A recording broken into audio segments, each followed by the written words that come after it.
अस्सलाम वालेकुम यूज़र। आज हम आपको सिखाएंगे कि अगर आपके पास एक्स्ट्रा जीमेल है तो कैसे डिलीट करें। सबसे पहले हम सेटिंग में जाएंगे।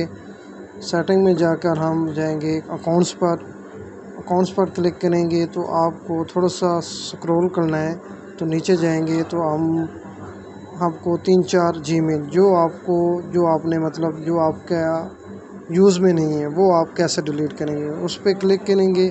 फिर सामने शो होगा रिमूव अकाउंट। तो इस तरह हम अपना जो ऑलरेडी जो एक्स्ट्रा जीमेल है उसको स्किप कर सकते हैं। उस पर क्लिक करेंगे रिमूव अकाउंट पर, ये हमारी एक्स्ट्रा जो है वो जीमेल डिलीट हो जाएगी।